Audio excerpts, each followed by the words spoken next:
계속해서 우리 잠언 전도서 강론 22번째입니다. 분노, 노하길 더디하는 자, 이 제목으로 같이 은혜를 받기를 원합니다. 단테 신곡에서는 세 번째 다루는 주제가 이 분노입니다. 이 세 번째 분노라는 연옥이죠. 이것을 지나는데 이 처음부터 끝까지 빽빽한 연기 속을 이렇게 헤매는 것으로 이렇게 묘사되고 있습니다. 굉장히 맵고 답답한 연기 속을 헤쳐나가면서 이 단테를 인도하는 스승이 있어요. 베르길리우스가 단테를 인도해 갑니다. 근데 이렇게 얘기합니다. 저들은 분노의 매듭을 풀며 가고 있다. 그죠? 분노의 죄를 지금 정하고 있는 사람들이 이 빽빽한 연기 속을 헤매면서 분노의 매듭을 풀고 있다, 이렇게 표현하고 있어요. 그래서 어떤 분노라는 건 결국은 눈이 매운 연기로 이렇게 상징됩니다. 연기는 허망하죠. 답답하죠. 또 맵기도 하죠. 실제 화재 사고에서 대부분이 이런 연기 때문에 질식사라는 경우가 많이 있습니다. 분노가 바로 그런 거다. 그렇죠? 빠르게 이렇게 단테와 이렇게 스승 베르길리우스가 연기를 헤치고 막 가는데, 그때 죽은 자들이 이렇게 얘기합니다.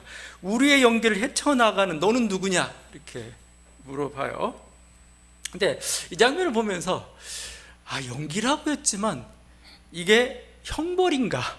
그죠? 막 눈을 철사로 꿰매든지 뭔가 그냥 허리에 이렇게 바위를 얹고 그래서 막 허리가 굽어가지고 땅에 붙든지 뭐 이렇게 해야 형벌이지, 이 빽빽한 연기 속에 헤매는 게 형벌인가? 그래서 연옥편에 7개의 죄를 다루고 있는데 그 중에서 제가 보기에는 가장 형벌이 약해요. 그래서 이거 왜 그럴까? 분노가 그 중에 좀 가벼운 죄라서 그런 건가? 네, 이건 제 결론입니다. 제 추측입니다. 왜냐하면 단테가 사실은 분노의 사람이라서 그래요. 신곡을 썼던 단테가 마음의 분노와 억울함을 잔뜩 짊어지고 또 담고 살았던 그 사람입니다. 단테는 이탈리아 피렌체에서 태어났어요. 1265년도에 태어났습니다. 거의 중세 항상 절정에 이를 그 무렵이죠. 이탈리아 피렌체에서 태어났는데, 당시 이탈리아는 대도시 중심의 공화정들을 행했죠. 근데 단테는 공화정에서 교황당 흑파에 속했습니다. 흑파에 속해가지고 국무총리까지, 총리급에 오른, 서열 2위까지 오르는 대단한 상당한 지위에 올랐던 사람이었습니다. 근데 이 교황당 흑파가 백파한테 갈등 속에서 져요. 파벌 싸움에서 집니다. 그래서 단테에게 모든 죄를 뒤집어 씌워가지고 피렌체에서 영구 추방령을 내렸습니다. 37살에 추방령을 당해요. 그래서 고향으로 더 이상 돌아가지 못하는데 단테가 56세에 죽었습니다. 근데 타향에서 생을 마감했습니다. 그 후에 고향 땅을 한 번도 밟지 못했던 그런 사람입니다. 그래서 그 어떤 억울한 그 분노를 곳곳에 이렇게 신곡에서 이렇게 표현하고 있어요. 그 중에 한 구절입니다.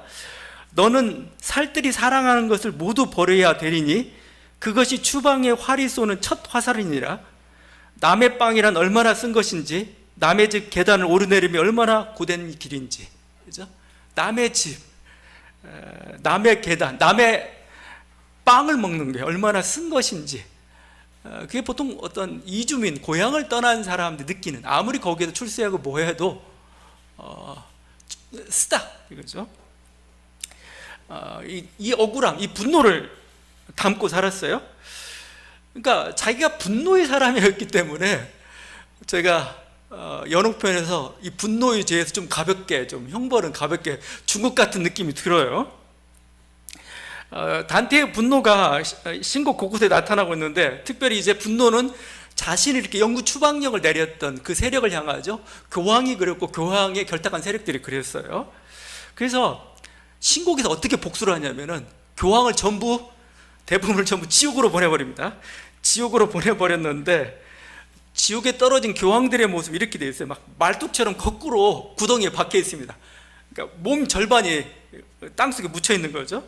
그리고 발바닥에는 불이 붙어가지고 막 그런 형벌입니다. 땅의 권력과 재물을 탐했던 자, 그래 그냥 땅속 깊이 파묻어버리고 또 불이 붙고 막 이런 거죠.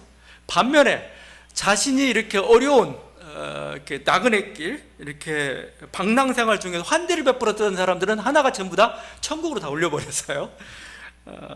이게 단테의 복수죠. 그러니까 이게 전 신곡을 보면서 느끼는 건데, 당시 그 승자는 교황이죠. 교황과 결탁한 그런 세력이었죠. 그 단테는 패자고 소수자였고 쫓겨난 자였죠. 망명객이었죠. 근데 사람들은 이제 그 교황을 기억하지도 않아요. 우리는 신곡만 기억하고 있습니다. 그러다 보니까 어떻게 되냐면 이제 교황은 영원한 형벌을 받는 패자가 되어버리고 말았습니다.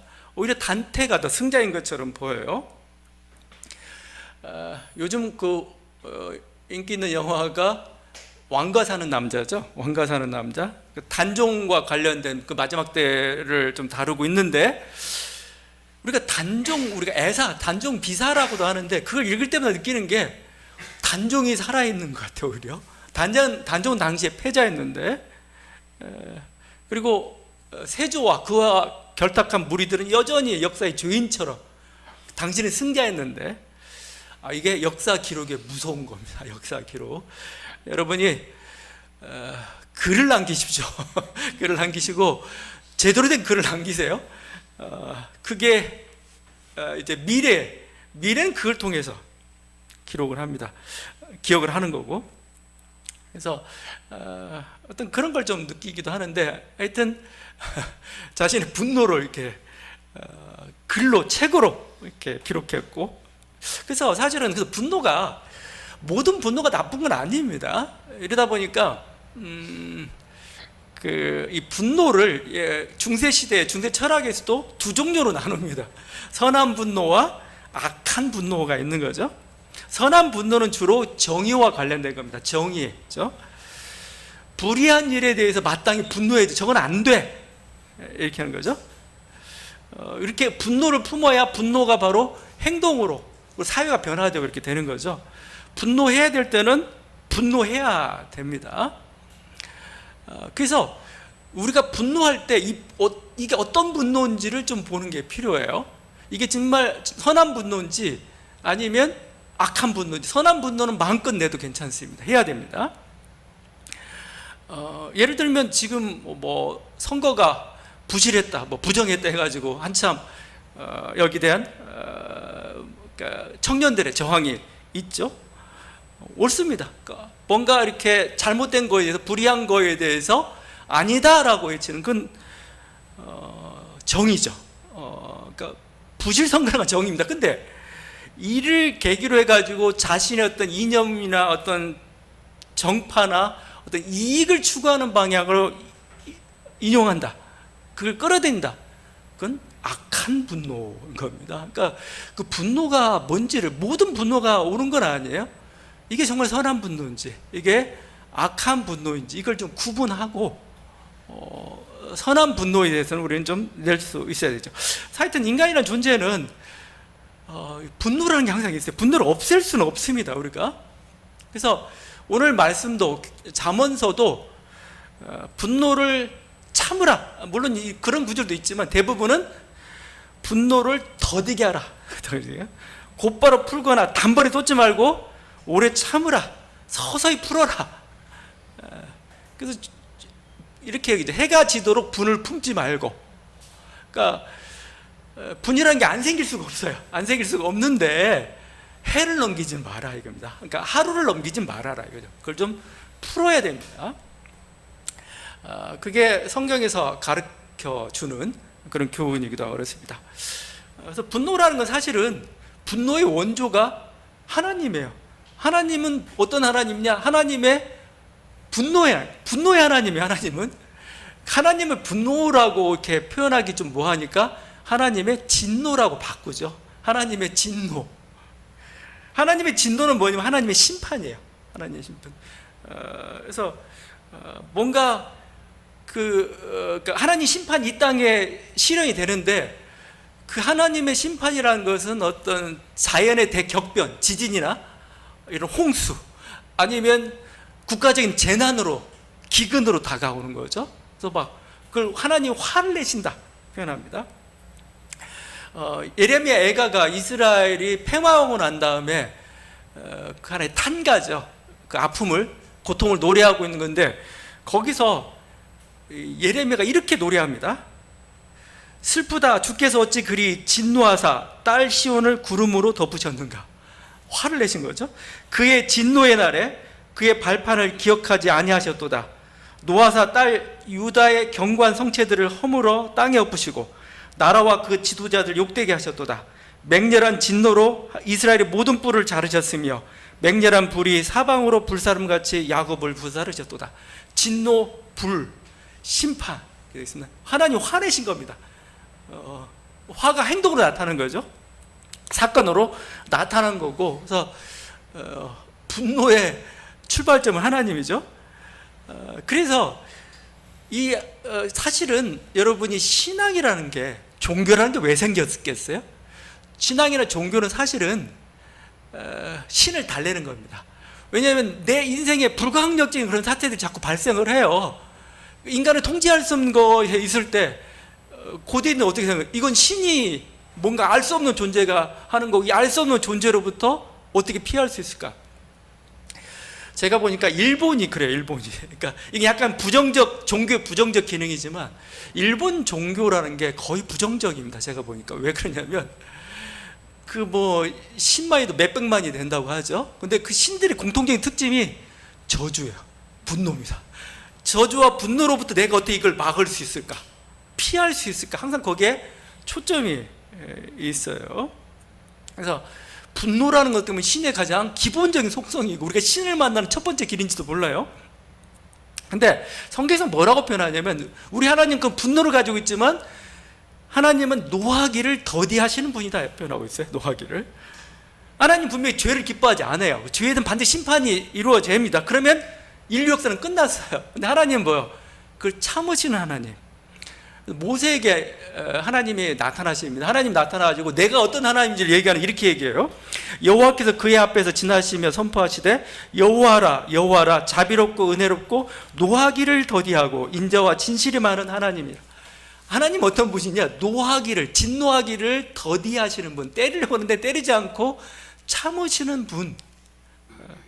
하나님의 참으심이라는 것은 우리 생각에, 우리가 참는다는 것은 며칠, 몇 년이겠죠? 하나님의 참으심은 몇백 년, 수십만 년, 수억 년이 걸릴 수 있는 그런 참으심입니다. 참으심. 그걸 더디하신다 표현해요. 더디하신다. 요즘 이제 그 성결교에서 그 진화를 그러니까 유신 진화론이에요. 이걸 이단으로 규정하는 바람에 지금 문제가 많이 발생해서 막 진화론 이제 과학이 되었는데 막 그 논쟁이 심합니다. 근데 제가 뭐 다른 건 떠나서 진화론을 왜 이렇게 감당하지 못하는가? 그건 하나님 어떻게 하시는 분이냐면 오래 참으시는 하나님을 잘 모르시는 것 같아요. 더 화를 내기를 더디하시는 분. 그러니까 여러분이 분노가 날 때는 뭡니까? 자기 뜻대로 잘 안 될 때가 있죠. 근데 뭐요? 그때 분노가 나타나요. 하나님도 보면은 이 우주 만물이라는 게 자기 뜻대로 안 돼요. 안 되고 더뎌요. 너무 스텝 바이 스텝이고, 정말 만년에 1cm씩 자라는 거, 100만 년 가봤자 결국 한 몇 메타. 여러분 그렇게 해서 만들어진 게 저기 삼척에 있는 환성굴 같은 거예요. 환성굴이랑 그 아름다운 동굴이 만들어지는데 거의 몇천 년, 몇만 년, 1cm씩 자라가지고 수천만 년 돼가지고 그 아름다운 작품들을 만드는데, 그때 필요한 게 뭘까요? 참아야 돼요. 안 참으면은 부서뜨리고 개입할 수밖에 없습니다. 참는 것은 저는 이게 하나님도 완벽한 분이 완벽한 걸 원하는데 완벽한 모습이 안 될 때 얼마나 화가 나요. 참아요. 그게 진화입니다. 사실은요. 제가 보기에는 이 분노라는 히브리어 단어가 아프예요. 아픈데 이 코를 뜻합니다. 코가 코를 막 벌렁벌렁 화가 나가지고 그 모습입니다. 그러니까 히브리어 단어들은 굉장히 제가 얘기하는 구체적이라는 구체적. 그러니까 하나님 막 짐승이 소가 맹수가 화가 나면 코를 벌렁벌렁 하잖아요. 하나님 바로 그 모습입니다. 그렇게 보고 있어요. 근데 인간이 하나님의 형상을 닮았는데 우리가 화가 없겠습니까? 분노가 없겠습니까? 근데 차이는 있죠. 하나님은 분노를 가지고 계시지만 절제할 수 있는 능력이 있습니다. 절제할 수 있는. 그래서 하나님 분노를 다 쏟으셨다면 이 땅에 존재할 수 없죠. 자, 주님이 분명히 곧 오신다고 말씀하셨어요. 난 곧 올 거야. 곧 올 거야. 그리고 초대교회는 그렇게 믿었어요. 근데 안 왔어요. 2000년이 지났는데 안 왔어요. 제가 보기에는 몇천 년 후 인류가 스스로 심판을 자초하지 않는 이상 몇백만이 흘려도 주님은 안 오실 것 같아요. 왜 안 오시는지 제가 그 확신을 갖냐면 우리 주님은 화를 노하기를 더디 내시는 분입니다. 종말이라는 게 결국 심판이잖아요. 심판. 때려가지고 탁 때리는데 인간은 때려요. 하나님은 안 때려요. 안 때려요. 참아요. 기다리자. 돌아올 때까지 기다리자. 그죠? 노하기를 더디 하시기 때문에 종말이 바로 오지 않습니다. 종말이 바로 오지 않고 심판도 바로 이루어지지 않습니다.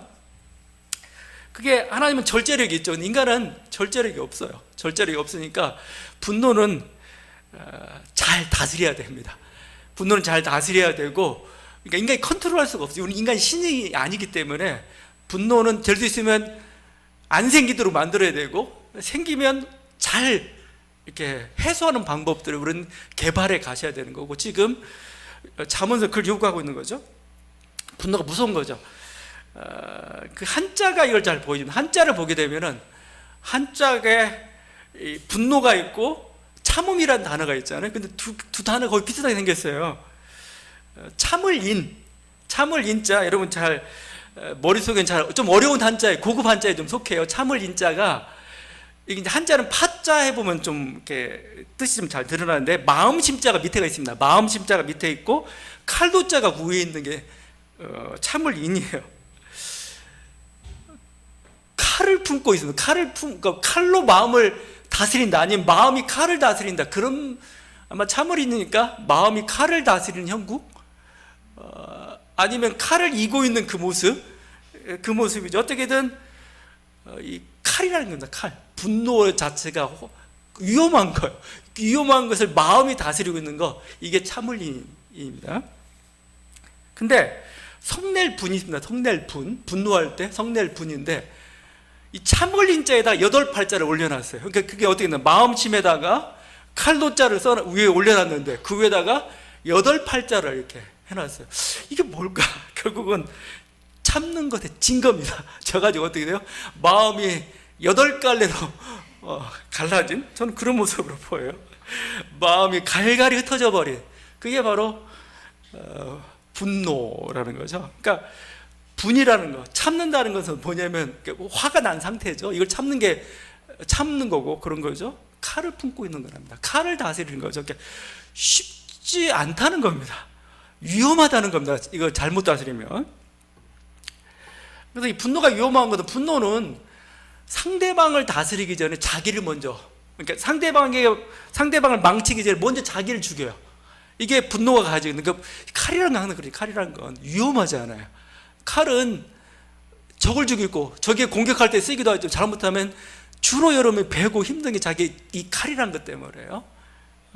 분노는 자기를 그러니까 태우고 칼로 도려내는 거 마찬가지예요.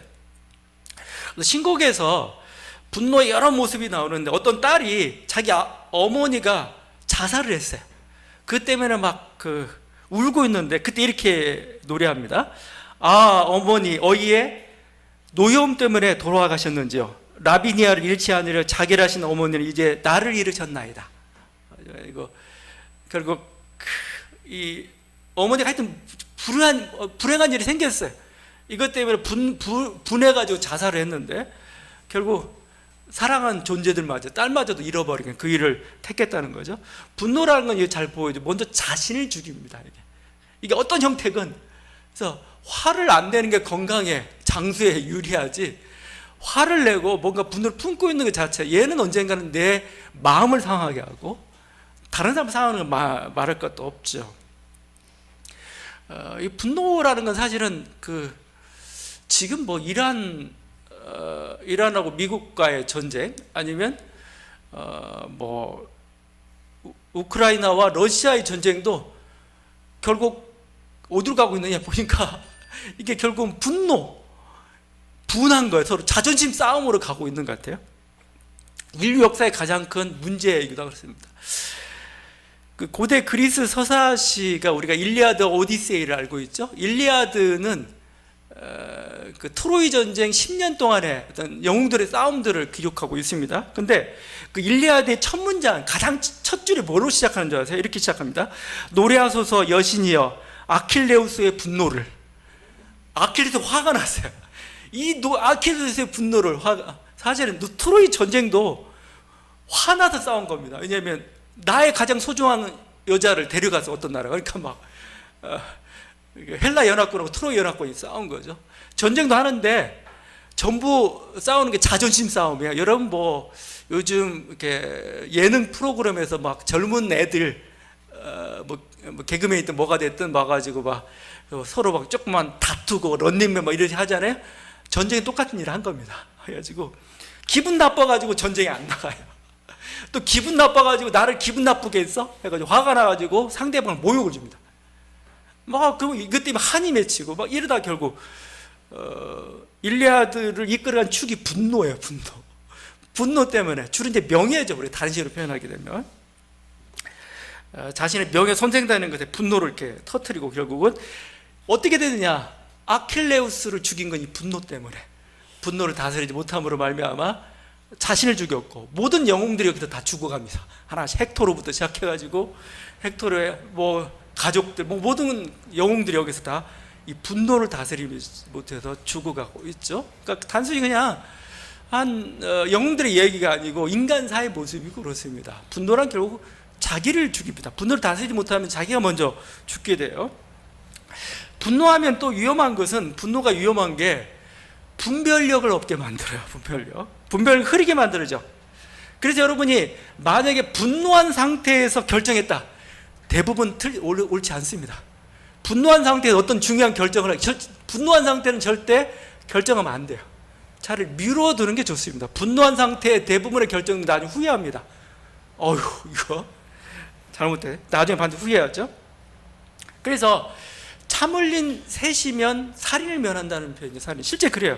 뭔가 불의한 일이 생겨서 화가 나가지고 막 하면 바로 칼로 죽이고 싶어. 상대방을, 저놈을 죽이고 싶은데 참아요. 3번을 참으면 살인의 유혹이, 살인의 마음이 사라집니다.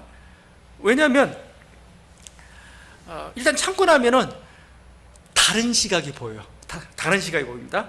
다른 생각도 보입니다. 다른 생각.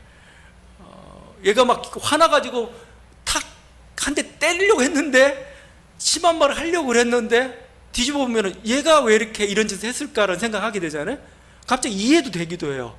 이게 다른 시각, 다른 생각입니다. 근데 그 당시에는 내 뜻하고 맞지 않으니까 막 화를 분출하는데 상대방도 사정이 있었던 거거든요.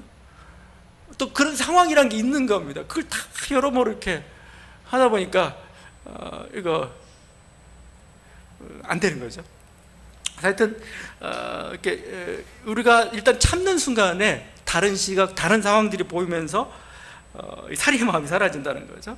상황이 객관적으로 보이고 그래서 현명하게 대처할 수가 있습니다. 그래서 분을 막 마구 푸는 사람들이 있습니다. 그 사람은 성경 잠언에서는 뭐라면 어리석다.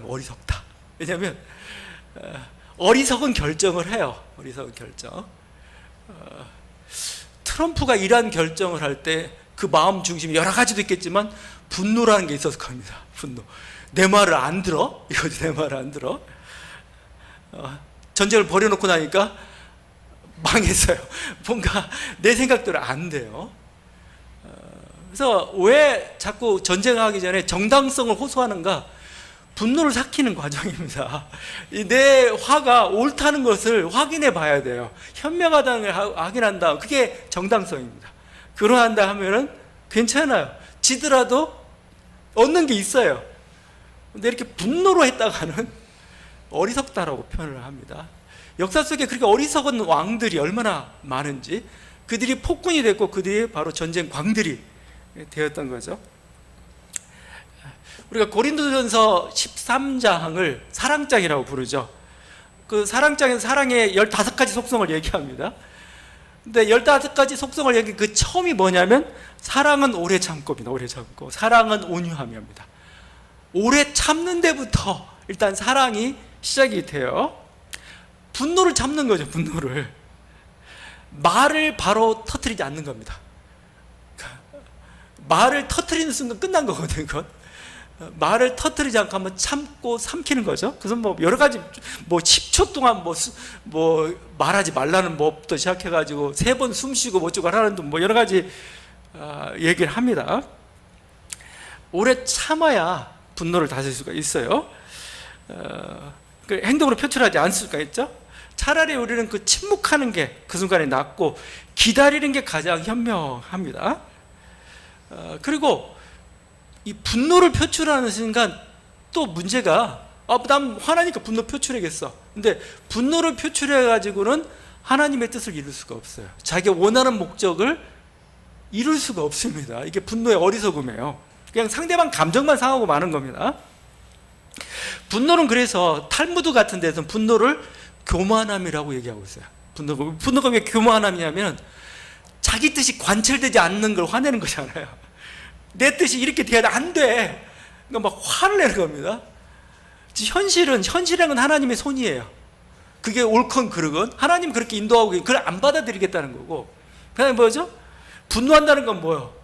마치 자기가 할 수 있다는 거, 내 능력으로 이걸 할 수 있다는 그런 자신감의 표현이기도 하죠. 어떻게 보면, 거꾸로 보면 그게 불가능한데, 안 되는데, 그래서 교만하다 이렇게 표현하고 있습니다. 물론 사람이 분이 났어요. 화가 났어요. 이 화를 이제 아마 50대, 60대도 마찬가지죠. 50대, 60대에 여러 가지 어떤 특별히 남성들 같은 경우 여러 가지 있는데 그 하나의 축에 불안이라는 게 있습니다. 불안이라는 거. 또 하나의 축에 분노라는 게 있어요. 분노입니다. 분노. 자기 인생 열심히 살았는데 안 알아준다 이거죠. 열심히 살았는데 내가 원하는 대로 되지 않은 것에 대한 어떤 그 분노들이 있습니다. 뭐 그걸 없애라, 뭐 갖지 말라 이렇게 할 수는 없어요. 우리는 그 생기는 거에 대해서 그걸 뭐 어떻게 할 수는 없죠. 그렇지만 이걸 현명하게 표출하는 법은 배워야 됩니다. 현명하게 이것을 어떻게 분노를 나를 죽이지 않고 상대방의 상처를 입히지 않으면서도 내 분노를 어떻게 표출할 건가, 그 방법들을 배워가는 게 저는 이게 성숙이고 이게 공부라고 생각을 해요. 공부를 왜 합니까? 공부란 건 다른 게 아니고 분노하다 망한 케이스를 배우는 게 공부예요. 이렇게 망했구나, 이렇게 하니까 망했구나, 그죠? 그때 뭐죠? 그래 나는 좀 절제해야 되겠구나, 이거죠? 이런 얘기들 합니다. 그래서 이 분노라는 건 사실은 이 분노라는 건 그래서 사실 어떻게 보면 인간만이 가지고 있는 것이기도 합니다. 인간이 자기라는 게 있기 때문에, 자기 생각이라는 게 있기 때문에, 자기 욕심, 자기 뜻이라는 게 있기 때문에 사실은 그게 이루어지지 않을 때 일어나는 게 분노라는 거죠.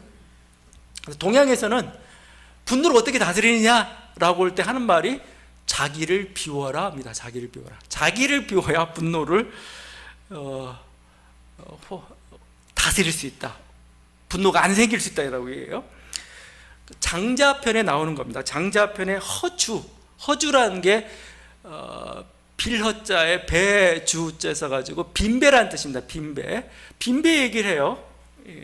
장자편에 이런 얘기입니다. 강을 건너다 빈배가 자신의 배에 부딪히면 아무리 성격이 급한 사람이라도 화를 내지 않는다.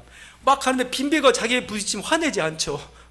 막 자기가 피하려고 하고 어떻게 막 하려고 합니다. 근데 그 배에 사람이 타고 있으면 비키라고 소리를 치거나 화를 낸다. 그러면서 이렇게 합니다. 그렇죠. 막 사람이 있으면 또 비켜 막 욕하고 부딪히면 막 욕하고 막 하죠. 사람이 자신을 비우고 인생의 강을 건넌다면 그 누구와 부딪히거나 상처받지 않을 것이다. 자기를 비우라는 겁니다. 빈배처럼 되라는 거. 그럼 뭐요?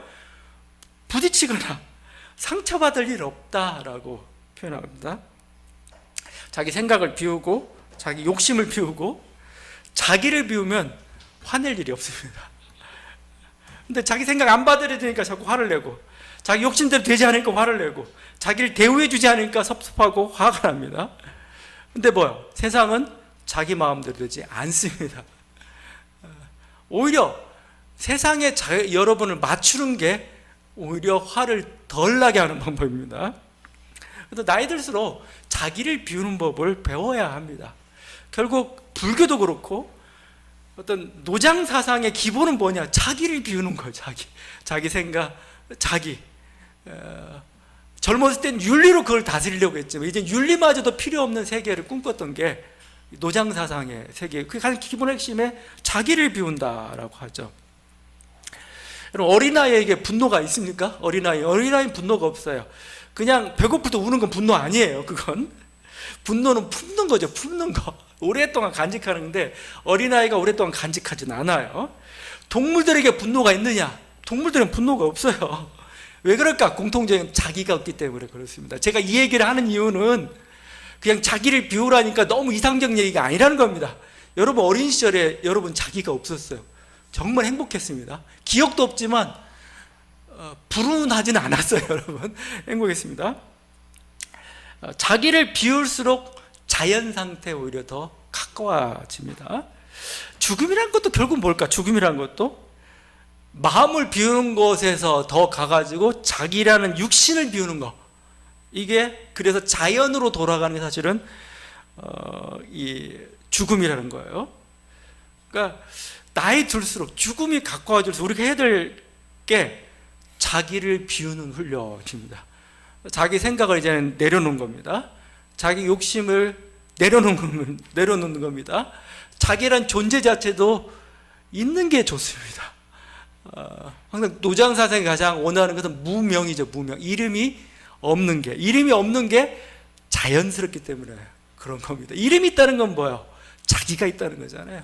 근데 이 자기가 있는 건 좋기도 이거 그냥 수백 년 흘러가면서 뭔가 분노하고 뭔가 이렇게 탄식하고 있는 여러분의 모습이 보이지 않습니까? 자기까지 완전히 비워야 이런 거죠.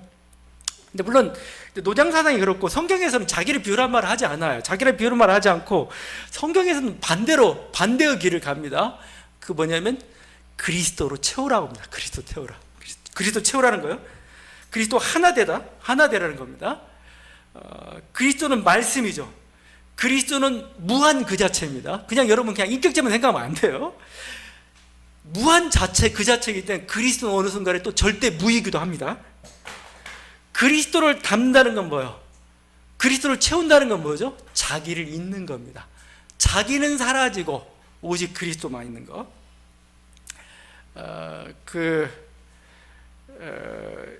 제가 예전에 동광원에 가게 되면은 거기에 안현필 선생님이고 저기 굉장히 맨발의 성자라고 불리는 그분이 마지막 유언처럼 이렇게 적어놓은 게 뭐냐면 나는 없습니다. 그리스도만 있습니다. 이거죠. 나는 없습니다. 그리스도만 있습니다. 그래서 자기가 사라져버리고 우리 그리스도로만 가득 차 있는 그것. 그리스도로 채워진다는 게 사실은 뭐예요? 내가 나를 비우는 겁니다. 내가 절대 무로 가는 거죠. 예수님은 나는 포도나무에 너희는 가지라라고 말씀하셨어요. 완벽한 하나됨이죠. 이게 뭐예요? 완벽한 하나됨인데 나가 없어요. 가지가 포도나무고 포도나무가 가지고 그런 거죠. 다 그것처럼 그리스도가 나고 내가 그리스도가 된 상태인 거죠. 완벽한 하나됨입니다. 그래서 자기를 잇는 것, 내가 나무처럼 되는 겁니다. 나무처럼 되는 그게 바로 그리스도와 함께 하는 그 삶의 모습이죠. 그리스도는 하나님됨을 비워서 인간이 되신 분이에요. 그러니까 신이 자기를 비워온 게 바로 물질이 되는 겁니다. 물질. 근데 물질이 우리 존재는 뭐 이제 물질을 비워서 신처럼 되는 게 사실은 그리스도를 닮으라는 뜻, 그리스도를 채우라는 뜻에 담겨져 있는 그 하나님의 말씀입니다. 뭐 여러 군데 이런 말씀에 주님은 이렇게까지 얘기해요. 하늘에 계신 너희 아버지의 온전하심과 같이 너희도 온전하라. 그렇죠? 이거 온전하다는 것은 영어로 퍼펙트입니다. 퍼펙트. 하나님은 우리가 퍼펙트한 사람이 되기를 원해요. 그래서 태양이 비추는데 하나님이 네가 이뻐하는 사람, 네가 좋아하는 사람만 비추지 않아요. 싫어하고 미워하는 사람 누구든 그냥 다 같이 이렇게 골고루 이렇게 비추는 게 하나님의 사랑이 하나님의 온전함이라고 얘기하고 있어요. 우리 자신도 바로 그것처럼 하나님처럼 퍼펙트한 사람이 되기를 원하는 게 우리 그래서 우리는 신앙생활을 할수록 그래서 우리의 항상 기독교의 전부가 예수 믿고 천당만 있어요. 예수 믿고 천당. 너무 얄팍한 겁니다. 너무 얄팍한 거, 너무 가벼운 거예요. 그러면 기독교인의 모습은 뭐냐? 예수를 닮는 거죠. 예수를 닮고 왜 닮아야 되느냐? 예수 안에 무한한 자유가 있기 때문에 그래요. 자유가 무한한 생명이 있기 때문에 그런 겁니다. 그 생명으로 채워지고 자유로 채워질 때 우리 인생 또한 그렇게 되어 가는 거죠. 여러분, 우리 하나님은 노하기를 더디하시는 분입니다. 하나님이 참으셨기에 우리가 살아왔습니다. 우리도 세상을 향해서 하나님께서 분노를 좀 더디하라, 참으라고 말씀하셨습니다. 그래서 그래야 네가 살고 다른 사람도 살 수 있다고 말씀하고 있습니다. 이와 이런 은혜 함께하는 저와 여러분들 간절히 바랍니다. 기도하시겠습니다.